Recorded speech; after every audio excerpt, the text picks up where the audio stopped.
Antoni Vlog Channel. Shalom semuanya, Tuhan memberkati. Bapak Ibu yang terkasih, terima kasih bahwa saya boleh bergabung dengan persekutuan doa Gregorius.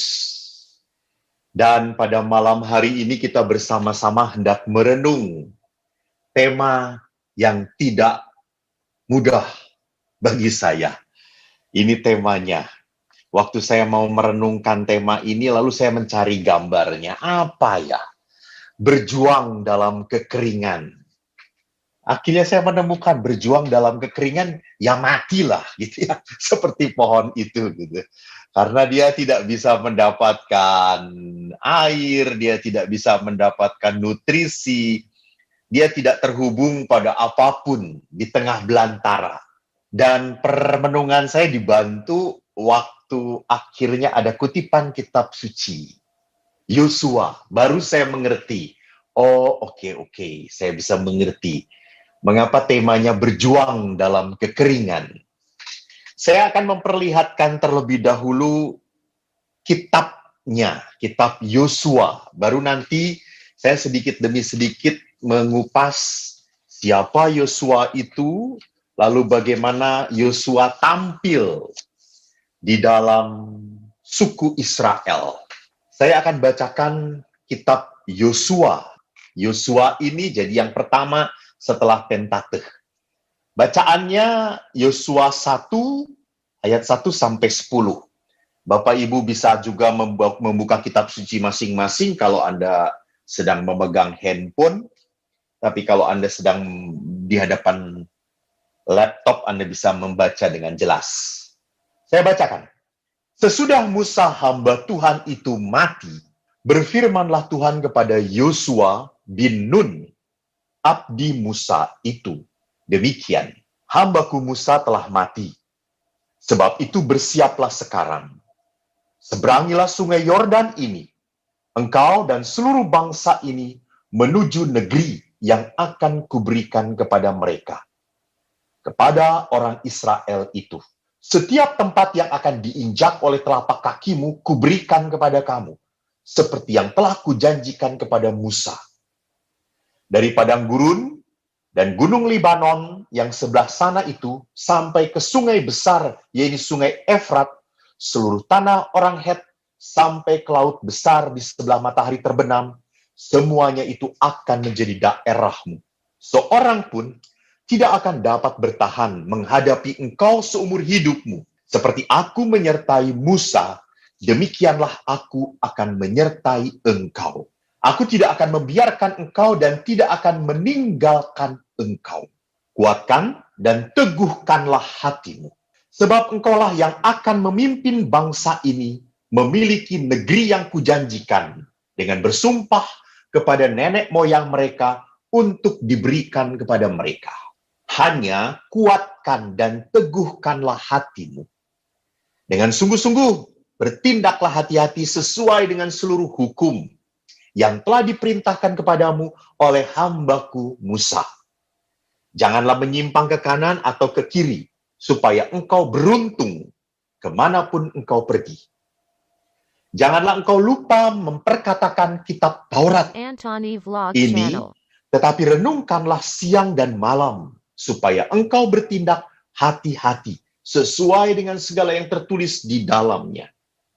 Sebab dengan demikian perjalananmu akan berhasil, dan engkau akan beruntung.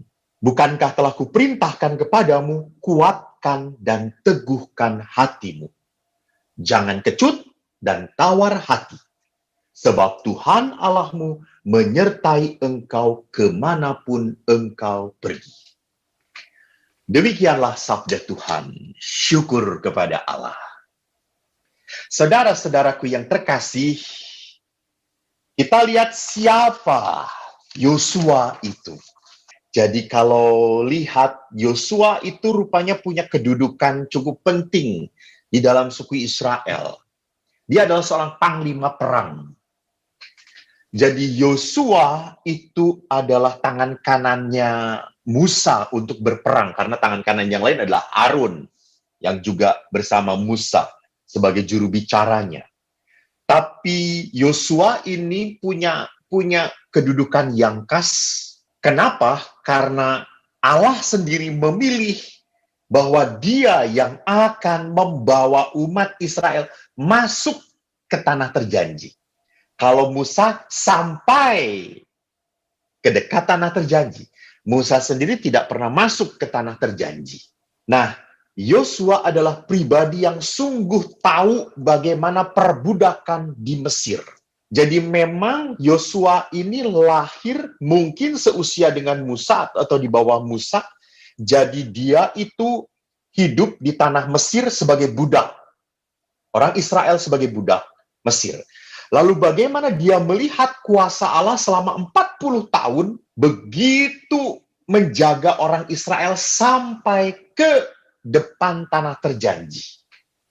Jadi Yosua adalah pribadi yang mempunyai pengalaman dengan Tuhan. Maka dia adalah orang yang sungguh percaya pada Allah pada saat ia menghadapi permasalahan. Nah, permasalahan besar yang tidak gampang adalah apa?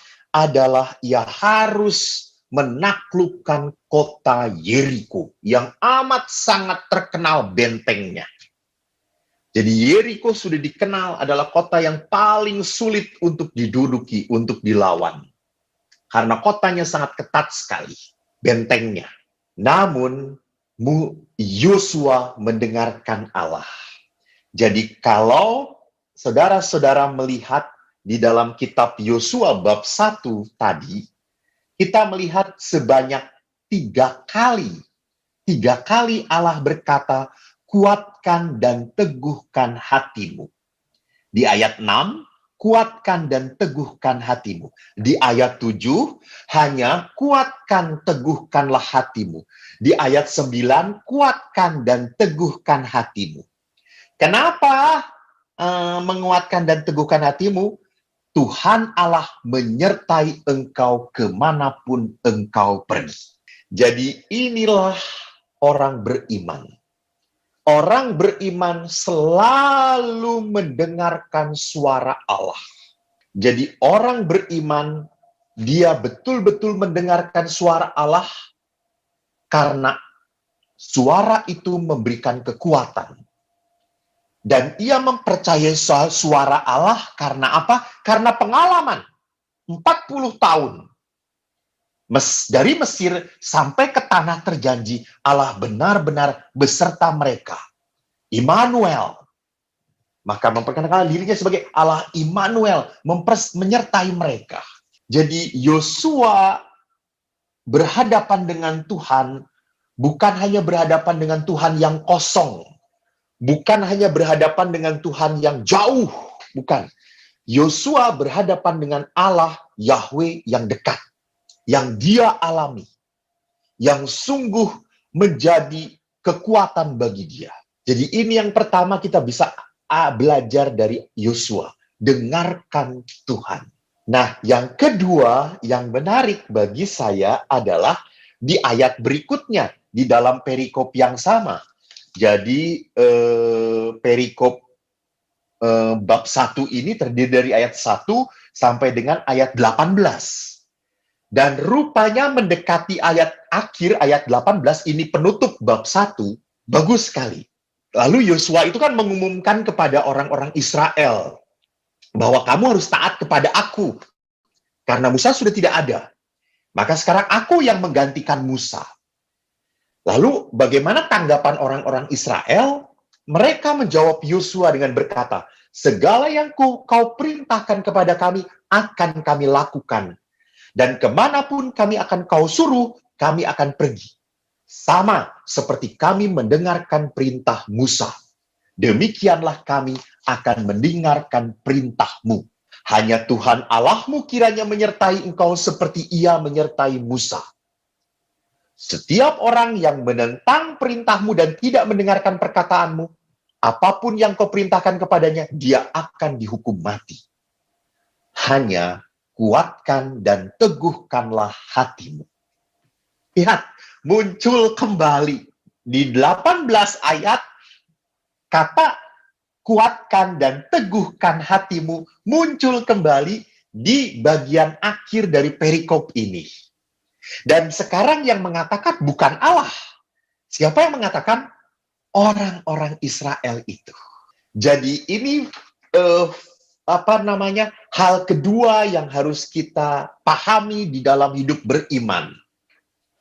Jadi bagaimana kita bisa bertahan, berjuang dalam kekeringan, belajarlah mendengarkan suara Allah, yang pertama.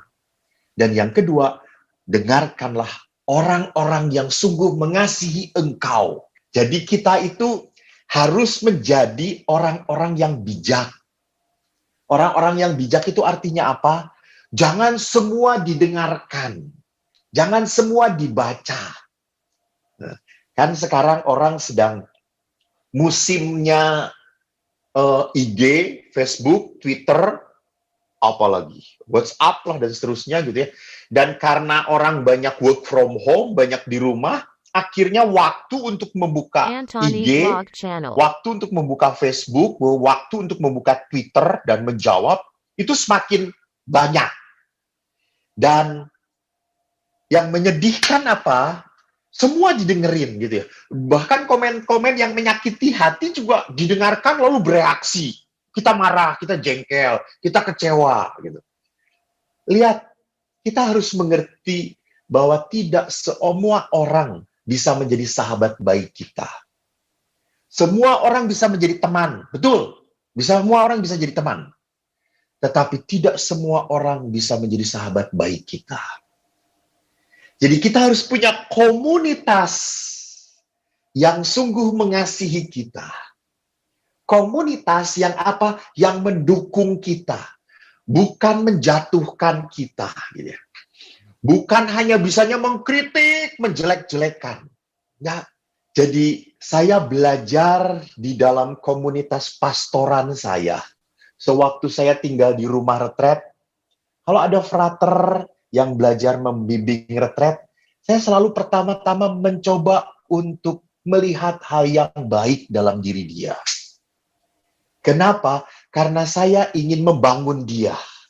Karena saya saudara dia. Karena saya mengasihi dia.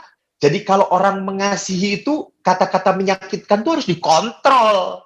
Jangan kata-kata menyakitkannya 90%, kata-kata baiknya 10%. Itu Anda bukan mengasihi. Anda orang yang membenci. Jangan pernah lupa bahwa kata-kata yang menyakitkan itu selalu membuat orang itu akan terpuruk, terluka, sulit bangkit.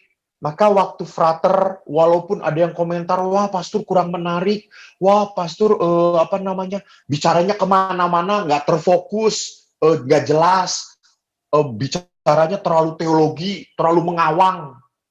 Tapi saya mencoba untuk melihat apa sih yang menarik dari frater ini. Oh, frater ini bicaranya pakai bahasanya bagus banget. Sederhana sekali. Mudah dicerna sebetulnya. Hanya dia karena grogi mungkin akhirnya mengeluarkan ilmu dia, bukan pengalaman dia.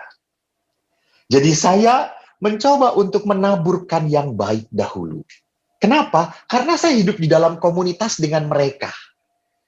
Jadi kalau kita hidup dalam komunitas, lalu banyak saya sakiti pastor-pastornya ini, padahal satu rumah dengan saya jamin rumah akan menjadi neraka.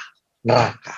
Jadi sama, kalau Anda tinggal di dalam rumah, dan Anda hanya bisa komplain kepada suami dan anak-anak, kamu itu anak nggak beres-beres deh. Udah diberesin, dikacauin lagi. Kamu betulin, nggak bener. Bukan di situ tempatnya.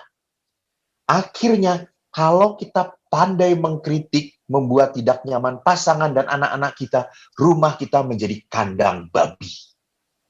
Bukan istana, bukan. Bukan tempat orang-orang merasa nyaman, bukan. Jadi sekali lagi Yosua pun akhirnya berani, Yosua pun akhirnya mau memimpin bangsa Israel. Karena apa? Orang-orang Israel sendiri berkata kepada Yosua, hanya kuatkan dan teguhkan hatimu.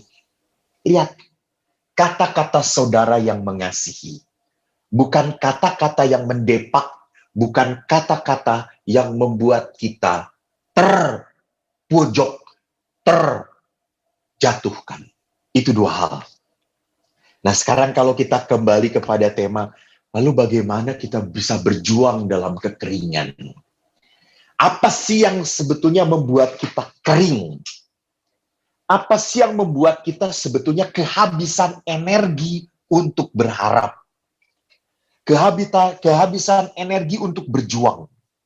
Kehabisan energi untuk berdoa. Jadi kan kekeringan itu berarti apa? Exhausted gitu ya. Orang sudah nggak bisa apa-apa lagi. Orang sudah nggak mau ngapa-ngapain lagi. Karena kalau mau ini salah, mau itu juga salah. Di saat orang mengalami kekeringan, orang itu sedang menghadapi sebuah penderitaan. Dan penderitaan yang paling sulit dimengerti adalah penderitaan yang terjadi pada orang-orang baik. Saya nggak punya salah, saya nggak punya dosa besar. Saya aktif, saya rajin, tapi kenapa kok saya harus menderita? Jadi saudaraku yang terkasih, saya masih ingat sekali ada seorang murid yang saya pernah dampingi waktu SMA. Setelah sekian lama murid itu tidak pernah bertemu, beberapa bulan yang lalu dia kontak pada saya dan rupanya dia sedang kena kanker. Kankernya di kepala. Dan waktu mengontak saya, rupanya sudah parah sekali. Kanker ini sudah menjarah ke hampir seluruh tubuhnya. Lalu suaminya pun sama mengontak saya untuk tolong Romo doakan. Dan waktu suaminya berdoa, dia berkata, Romo, istri saya itu baik sekali. Istri saya itu penuh kasih. Romo tahu istri saya itu hobinya, kalau ada orang susah, dia kasih. Kebetulan suaminya itu kepala dari perkebunan, sebuah perkebunan PTP di Sumatera sana. Jadi kalau ada pegawai-pegawai yang merasa dia lihat bahwa dia tidak mampu, dia kasih. Sampai betul hubungan dia dengan orang-orang kecil, pegawai bawahan-bawahan suaminya sangat akrab sekali. Di gereja dia menjadi orang yang penuh dengan pelayanan. Dia sungguh melayani pendetanya. Namun pada saat dia menghadapi kanker, suaminya berkata, apa dosa kami, Romo? Apalagi si suami istri ini belum mendapatkan karunia anak keturunan. Jadi pada saat belum mendapatkan keturunan, mereka merasa menderita, makin menderita pada saat istrinya ini kanker. Dan akhirnya yang menarik adalah pada saat istrinya drop down dan hampir mati. Sudah keluar cairan dari mana-mana pun. Dan dokter sudah memprediksi ini hari terakhir. Lalu pada saat diajak berdoa, handphonenya didengarkan ke telinga dia bersama suaminya. Apa yang terjadi? Saya hanya mengatakan, Yesus berserah, berserah, berserah. Yesus, tolong aku.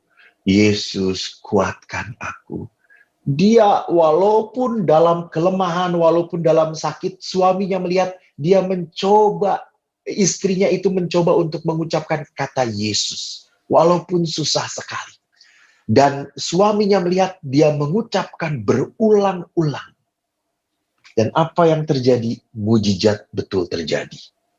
Istrinya ini pulih kembali.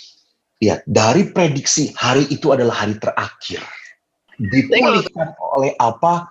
Oleh kemauan dia untuk berseru pada Yesus. Nah, sekarang kalau kita berbicara tentang tadi, penderitaan, kita sulit sekali menghadapi penderitaan. Karena persoalan penderitaan itu selalu dihadapi oleh siapapun. Jadi tidak ada orang yang bisa terlepas dari penderitaan. Tidak ada. Sekudus apapun, bahkan orang kudus pun banyak sekali dihajar oleh penderitaan. Bahkan mereka adalah orang-orang yang bergumul dengan penderitaan. Nah, kalau kita menghadapi penderitaan, kita selalu berpikir, ini dosa siapa? Tuhan menegur kita. Maka kalau menghadapi penderitaan, sangat umum sekali orang itu akan bertanya dan mencari jawaban. Jadi, kalau dia berpikir, Tuhan tunjukkan salah saya. Jadi kalau saya salah, berarti penderitaan ini akan jelas saya terima, saya ikhlas kalau ini salah saya. Sama seperti Ayub. Ayub adalah orang yang suci, dia bergumul dengan penderitaan. Maka sahabat-sahabatnya berkata kepada Ayub, Ayub, akui bahwa kamu salah. Enggak, saya enggak salah. Saya tidak salah. Saya tidak berdosa. Ini bukan karena kesalahan saya. Dan Ayub pun tetap bertanya, kenapa saya menderita? Sampai apa yang saya miliki habis begitu saja. Jadi ini reaksi pertama pada saat orang menghadapi penderitaan. Selalu tanya. Sering sekali kalau saya menghadapi oma-oma saat membagi komuni, kunjungan. Dulu waktu saya di Bandung agak sering ke panti jompo. Oma-oma sering tanya, Romo, cucu saya itu sudah beberapa yang meninggal. Mereka masih muda sudah dipanggil Tuhan. Saya kok enggak dipanggil Tuhan ya Romo. Saya rela Romo menggantikan mereka. Rela, saya sudah capek. Sudah terlalu lama hidup. Sudah cukup, saya sudah puas. Kenapa kok bukan saya yang dipanggil? Jadi lihat di sini orang mempertanyakan sungguh penderitaan dia.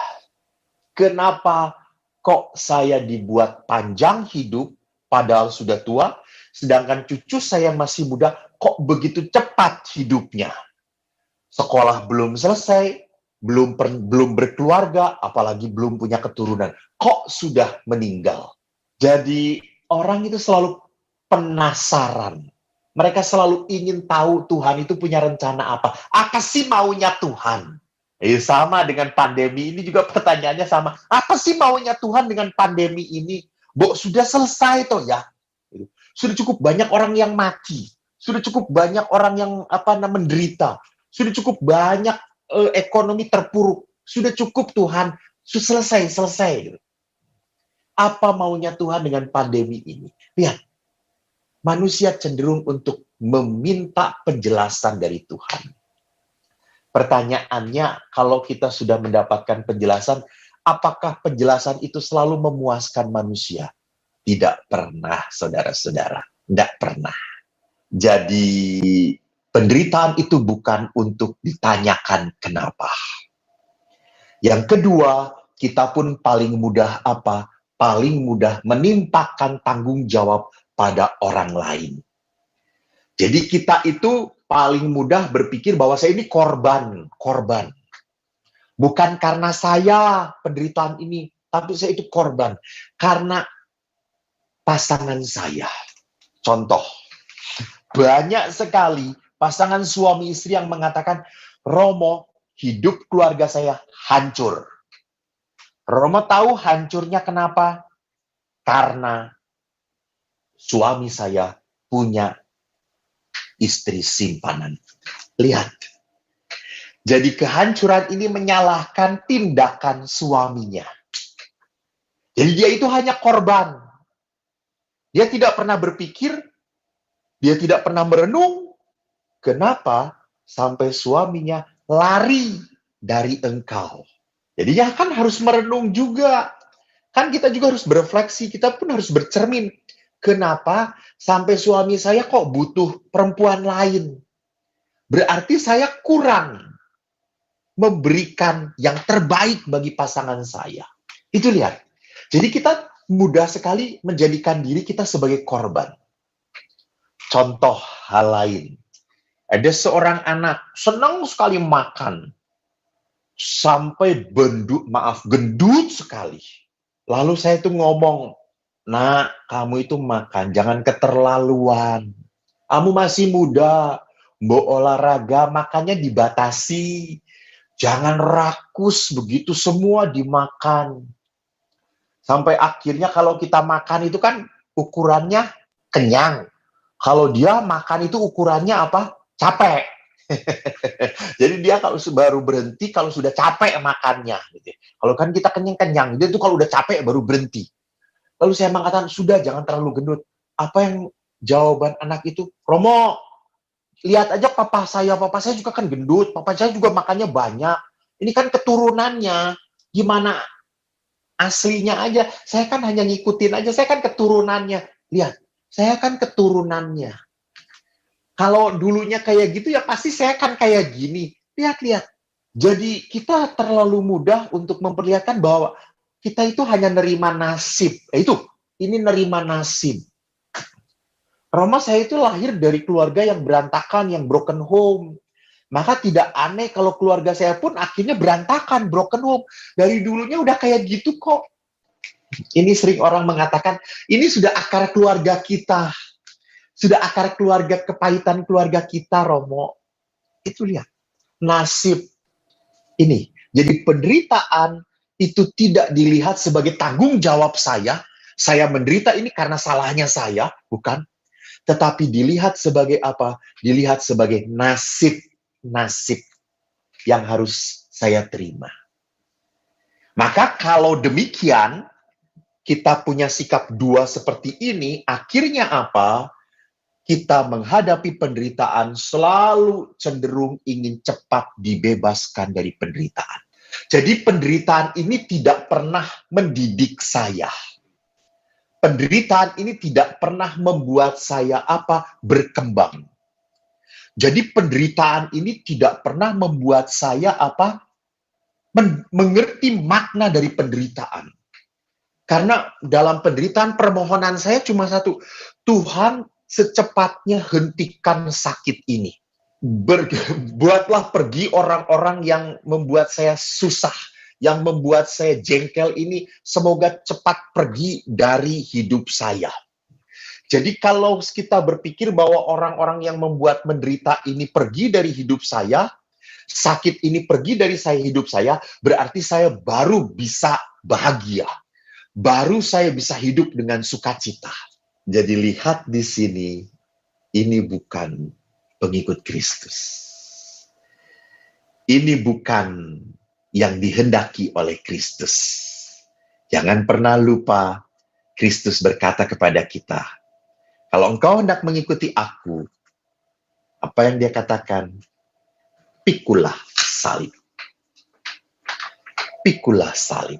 Jadi bagaimana sekarang sebagai seorang Kristiani, saya harus berani menerima bahwa penderitaan itu adalah bagian kehidupan yang tidak pernah kita bisa pisahkan.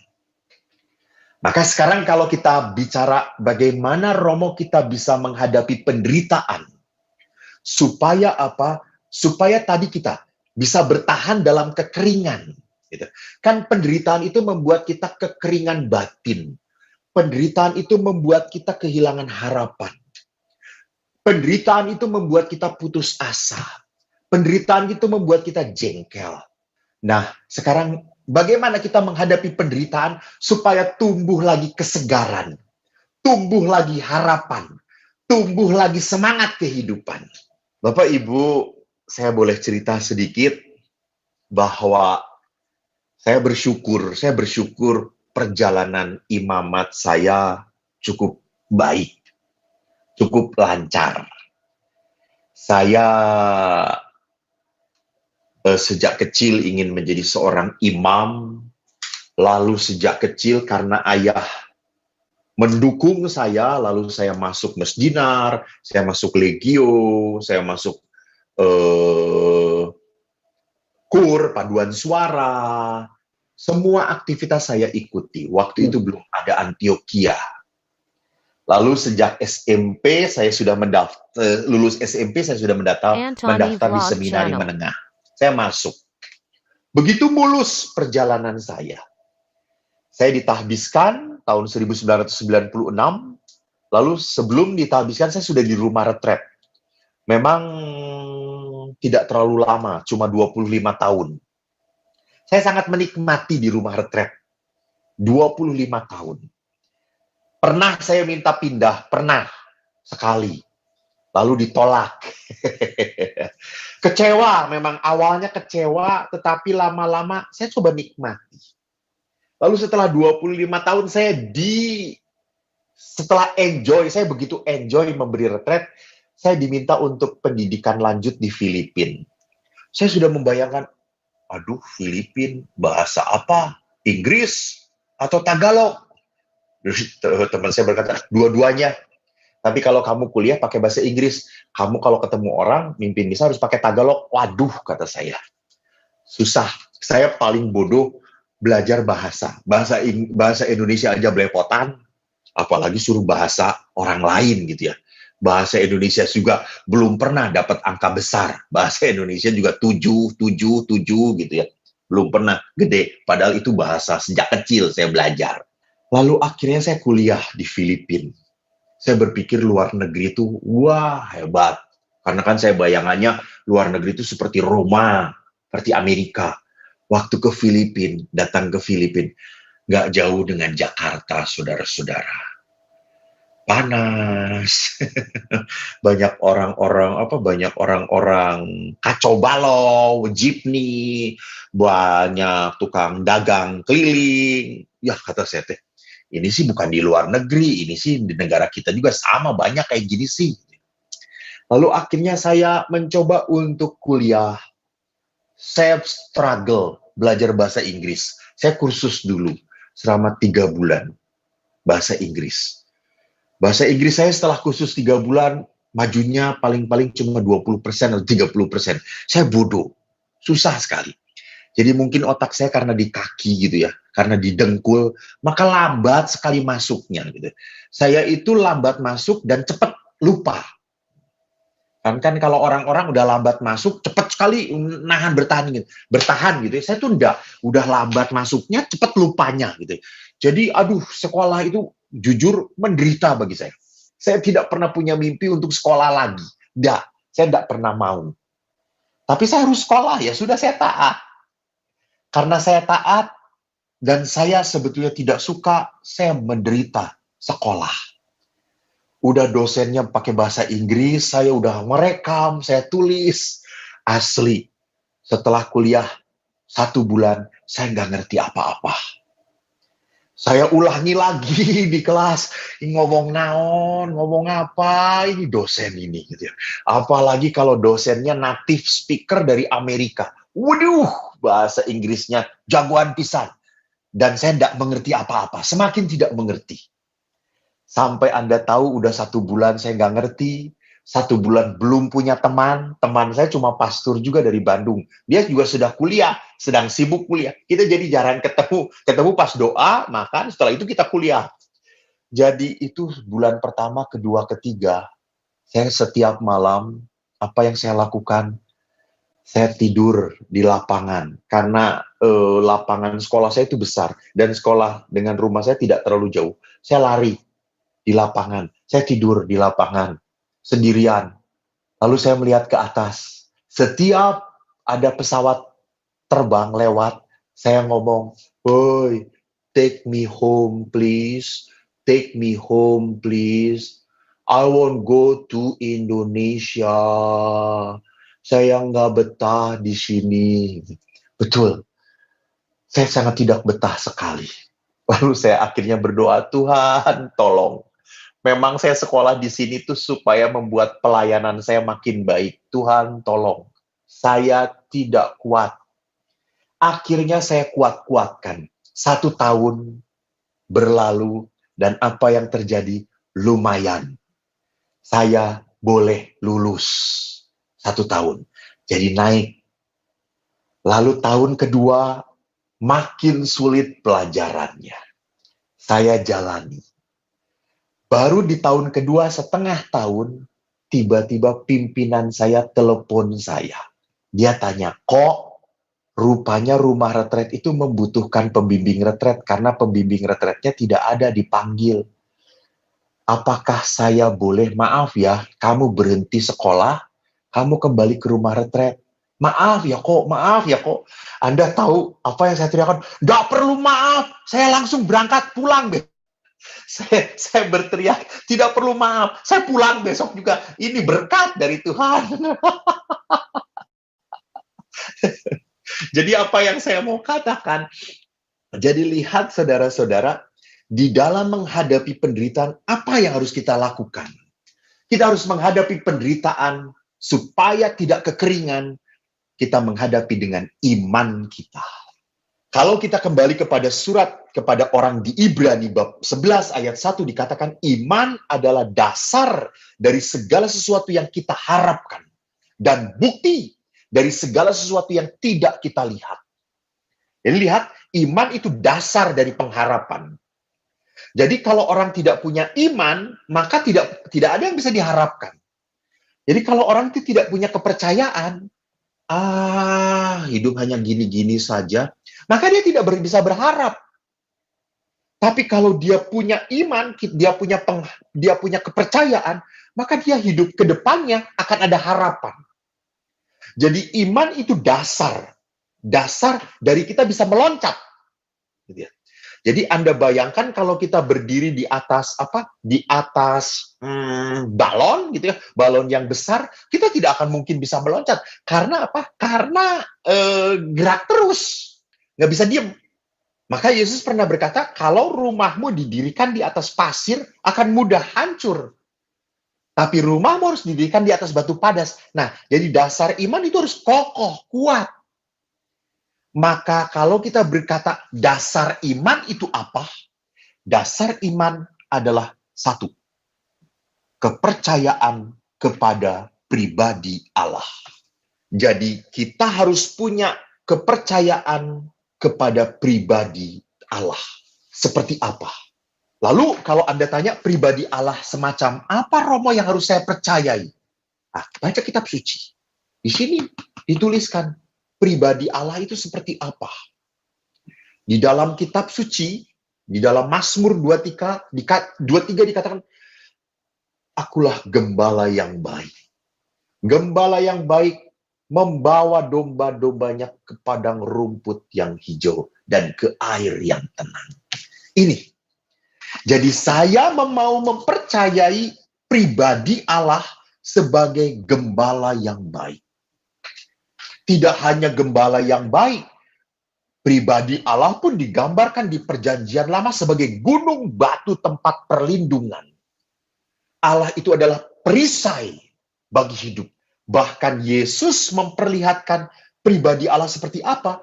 Pribadi Allah adalah air kehidupan, roti yang turun dari surga, Bapa yang baik hati. Jadi lihat, saya harus pertama-tama mempunyai dasar iman, yaitu apa? Percaya pada pribadi Allah. Jadi kalau kita renungkan, Anda percaya pada pribadi Allah yang seperti apa? Kalau Anda percaya kepada pribadi Allah yang hakim, galak, Allah itu Tuhan yang harus disenangkan, maka Anda itu hanya maunya berbuat baik karena takut dihukum oleh Tuhan. Jadi bukan Anda berbuat baik karena mengasihi Tuhan, bukan. Anda berbuat baik karena takut, karena Anda percaya bahwa Tuhan itu adalah Allah hakim. Allah yang memutuskan saya jahat atau baik, masuk surga atau masuk neraka. Jadi Yesus di dalam kitab suci memperkenalkan pribadi Allah yang sungguh nyata di dalam hidupnya. Allah yang pengampun. Allah yang tidak pernah melihat kesalahan, dosa orang. Bapak Ibu, saya selalu kagum kalau membaca bagaimana Yesus menghadapi wanita pezina. Di saat semua orang menuduh orang ini zina, orang ini berdosa, melawan Taurat dan ketahuan, Dan memang ketahuan. Maka hukumannya adalah apa? Dilempari sampai mati. Tapi apa yang dilakukan oleh Yesus? Aku pun tidak akan menghukum engkau. Wow. Wow. Itu Allah yang saya percayai. Maka indah sekali waktu Bapak Paus Fransiskus, aku lupa tahun berapa, mungkin 2013, waktu Bapak Fransiskus dihadapkan dengan kaum lesbi, apa pendapat Bapak Fransiskus kepada kaum lesbi? Kata-kata Bapak Fransiskus, Paus berkata apa?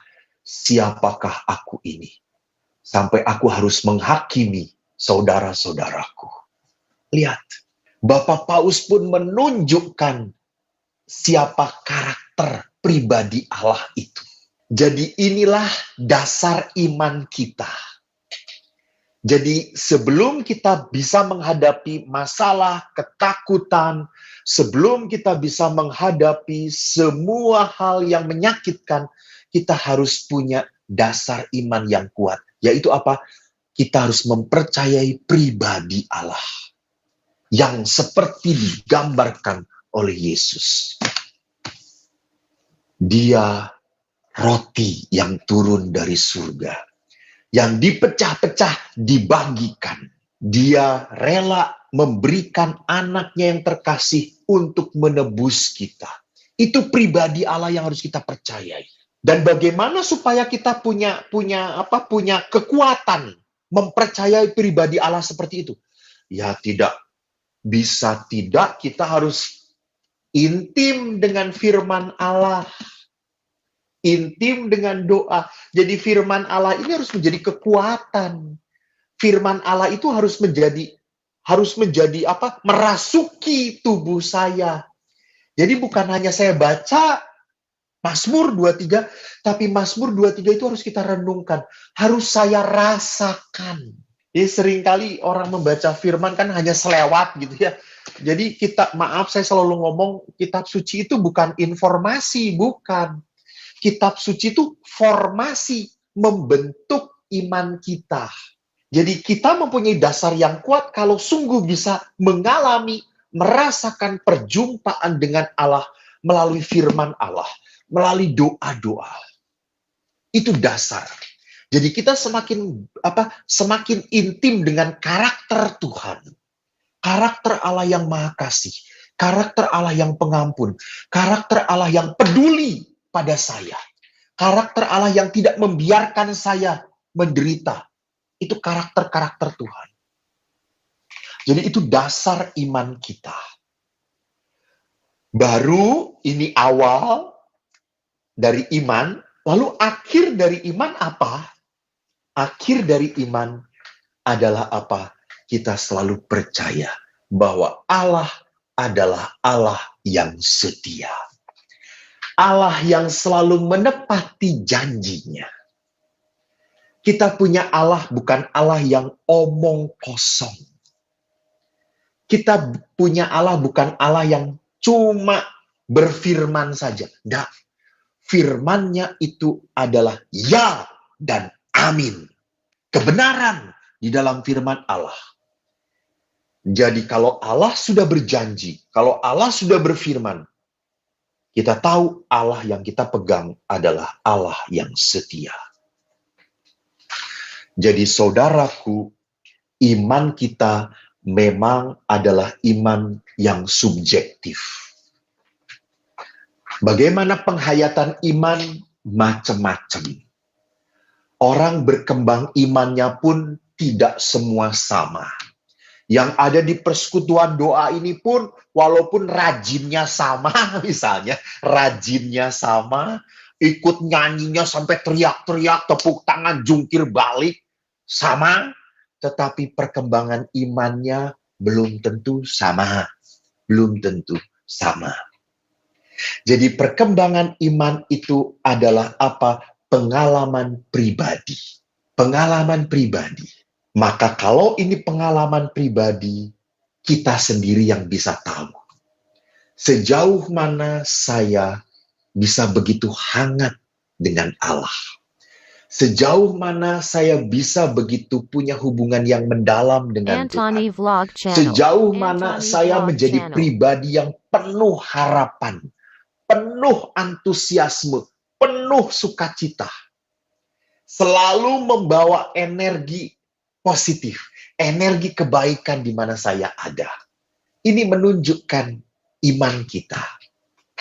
Maka Yakobus berkata, iman itu, pertumbuhan iman seseorang hanya bisa dilihat dari apa? Perbuatannya. Perbuatannya. Jadi iman tanpa perbuatan adalah menjadi sebuah kehampaan. Jadi saudaraku, kita kembali.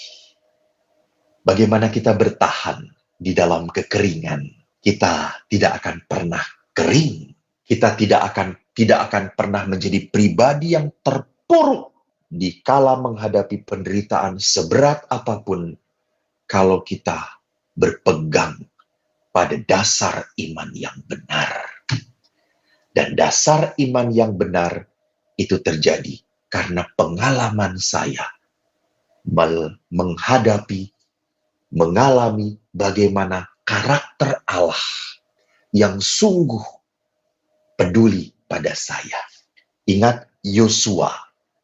Yosua begitu percaya karena dia mengalami Allah sungguh menyertai 40 tahun orang Israel keluar dari Mesir sampai tanah terjanji. Maka saudaraku yang terkasih, mari supaya kita tidak kering setiap hari. Kita harus selalu melihat kehadiran Allah. Kehadiran Allah di dalam hidup kita. Di dalam senyum anak kita. Sewaktu kita makan, jangan hanya makan itu semata-mata hanya mau mengenyangkan perut saja. Bukan. Tapi makan pun rasakanlah sebagai persaudaraan kasih. Makan pun jangan hanya nyuap telan, nyuap telan, nyuap telan. Jangan. Rasakanlah bahwa setiap sendok makanan yang masuk ke dalam mulut Anda, ini adalah berkat Tuhan. Rasakanlah, rasakanlah. Jadi pada saat kita semakin merasakan Allah dalam hidup kita, maka kita semakin menyadari kepedulian kasih Allah bagi kita. Maka saudaraku, saya yakin Anda adalah orang-orang yang hidup di dalam Tuhan. Maka hidup di dalam Tuhan tiada akan pernah kekeringan. Selalu ada sukacita, selalu ada keselamatan, selalu ada damai sejahtera bagi Anda semua. Amin. Katakan amin. Tuhan memberkati. Terima kasih.